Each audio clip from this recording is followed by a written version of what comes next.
Whether you like to lounge like a lizard, operate as smooth as a snake, or get crazy like a chameleon, you'll be right at home with Niabi Zoo's Reptile Day.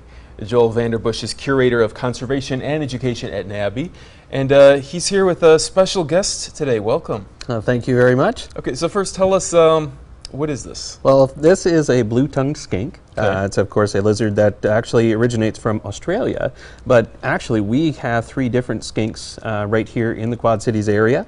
And so this one being a blue-tongued skink, if he sticks his blue tongue out, you would notice it's very bright blue. But one of our local skinks actually has a very bright blue tail when it's a juvenile, and it's both for a similar reason. It's if they have a warning color such as bright blue in an environment, other animals might leave them alone thinking that they could be toxic or could harm them. But it's mostly just a bluff because he's not dangerous at all.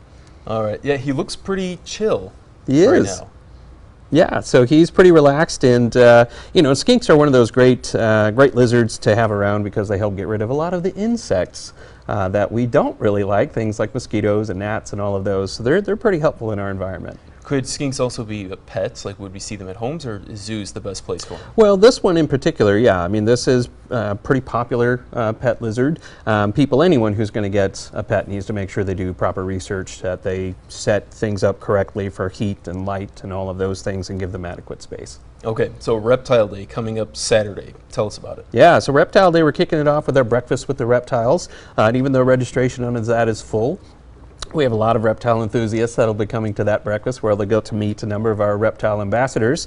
And then throughout the day, just outside of our reptile house, we'll have some tables set up there in which people will be able to interact with a number of our ambassador animals, learn from our naturalists at some of the stations there, be able to participate in some activities and things. We have an anaconda feeding going on at 11 o'clock. We've got, or that's at 11:30. And then we have a keeper chat at our giant Aldabra tortoises at 2 o'clock. So we have a lot of great activities going on all day for Reptile Day. All right, let me pet him. Sure, you can touch him right here on the back. And then tell me which of the animals, the reptiles at the zoo, are your favorite? He feels very scaly, very hard. Sure, for sure. I mean, he's a pretty smooth guy, but he does have those protective scales.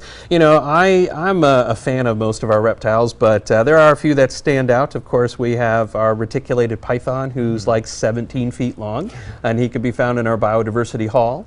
Of course, those Aldabra tortoises, they are true giants. They are the largest of any of the tortoise species, right up there with like Galapagos tortoises, and so those are situated right between our biodiversity hall and our giraffe building. And then of course in our reptile building itself, you know, we've got so many different wonderful species in there for people to experience. So there's lots of great reptile action going on this weekend. All right, well, no sign of the tongue, the blue tongue, but yep. Joel, thank you so much for coming in, though, today, telling us about Reptile Day. Hey, it is our pleasure. We hope to see everybody out tomorrow. It's going to be a beautiful day.